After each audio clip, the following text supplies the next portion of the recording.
اهلا بيكم فيديو جديد ومشتريات جديدة في الشهر الجديد، شهر المدارس، شهر عودة الدراسة، شهر باك تو سكول. النهاردة بقى جايبالكم شوية مشتريات كده ملمومة كده بحوالي 1300 جنيه، هنمشي بيهم نفسنا طول الشهر لحوم، وفي نفس الوقت افكار لللانش بوكس. جبت طبعا لحمة مفرومة وجبت جلاش. عايزة اقول لكم اللحمة المفرومة دي بلدي بس عليها عرض، يعني دول حوالي كيلو ب305 في العرض، لان هي عليها دهون، مش لحمة صافية، في دهون، نسبة دهون.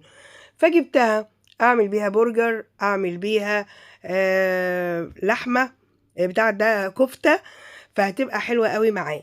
هنا بقى لقيت طبق الكوارع ده يفتح النفس كده، فجبته. طبعا طبق الكوارع ده ب350 جنيه، نضيف ومتنضف. الكرع بكام دلوقتي يا جماعة؟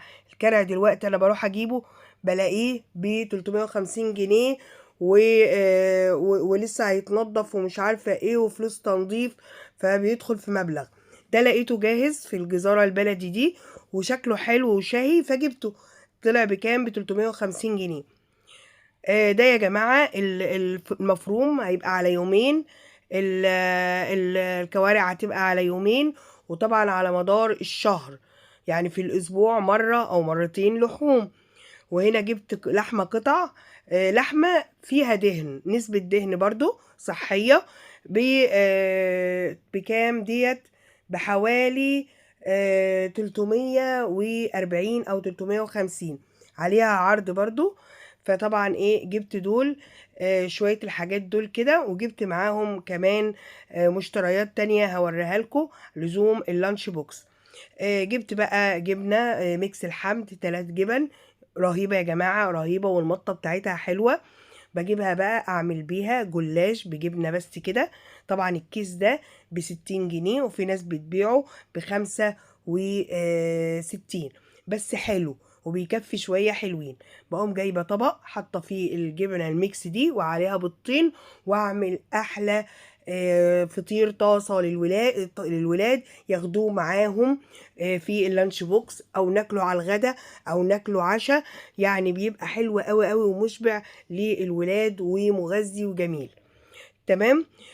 جبت طبق صدور فراخ، اللي هي فص الصدر فيه 2، ده هبقى اعمله اكله، يبقى لحمه بارده كده. طبق الصدور ده يا جماعه اللي هو صدرين ده كبار ب100 جنيه. وجبت طبق اللي هو البانيه، هعمله برضو بطريقه حلوه معاكو لللانش بوكس للغدا لكده. فانا عندي هرتب اموري كده بشويه المشتريات دي طول الشهر. اللحمه القطع اللهم بارك تفتح النفس، قطعتها معاكم عشان اقسمها على الاكياس. عندي اكياس التلاجة بقى، احط شويه لحمه على قدنا كده. احنا حوالي يا جماعه، احنا زي ما قلت لكم احنا 6 افراد، بس طول الاسبوع احنا 5، وفي اخر الاسبوع بنبقى 6. وقبل كده قلت لكم حلوا اللغز ده في الكومنتات، محدش سمع كلامي. تمام. فهنا بقى ايه، هقسم كده اللحمة واوريكم تقسيمة اللحوم للشهر كله. هتكفينا ان شاء الله ان احنا ناكل ونشبع. كل المشتريات اللي قدامكم دي يا جماعة ما كملتش ال1500، يعني اقل من 1500 لحوم وفراخ طول الشهر. تمام. ل6 افراد، فحاجة يعني ايه جميلة جدا. طبعا الكوارع مش كل البيت بياكلها، فانا هقسمها كده على كيسين، ويوم يبقى باقي عندي حاجة للي مش هياكل كوارع، او عامله الكوارع دي بعملها بقى كده مع فته وعيش محمص، بتفتح النفس. وقولوا لي بقى، انا الفته ما بنعملهاش بصلصه، لان احنا ضمايطه وسواحليه وناس بقى ايه تبع الخط اللي هو ما بيعملهاش بصلصه. اسكندرانيه، الضمايطه، الاسماعيليه، السويس ما بيعملوهاش بصلصه.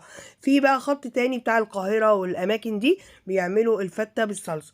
قولوا لي بقى في الكومنتات، انتوا اللي شاف الفيديو ده وصلتوا لهنا، بتعملوا الفتة بصلصة ولا من غير صلصة؟ واللي عايز طريقة الفتة اللي هي من غير صلصة يقول لي، بنعملها بتبقى روعة يا جماعة. طبعا بقى في حموتها كده قسمت بقى الاكياس عشان تبقى جاهزه عندي. طبعا انا مش هقلل قوي، لان انا عندي بسم الله ما شاء الله شباب، وعندي اطفال في سن وسط كده اعدادي، وعندي اطفال صغيرين. مش هقولك بقى ب3 معالق مفروم ومش عارفه ايه، لا برضو هياخدوا حقهم من البروتين. فبعمل ايه يا جماعه؟ بقسم الكيلو المفروم ده على مرتين. مرة هعمل كفتة أو برجر، ومرة هعمل عصاج. تمام كده. طيب فصين الصدور دول هعملهم زي اللحوم الباردة كده، لها طريقة حلوة قوي هعملها معاكم إن شاء الله. وفتفتهم كده، ممكن تتبليهم وتعمليهم كده في الفرن، أو تعملوهم بعرقهم كده زي ما بنقول، بنقطة زيت واحدة أو زبدة.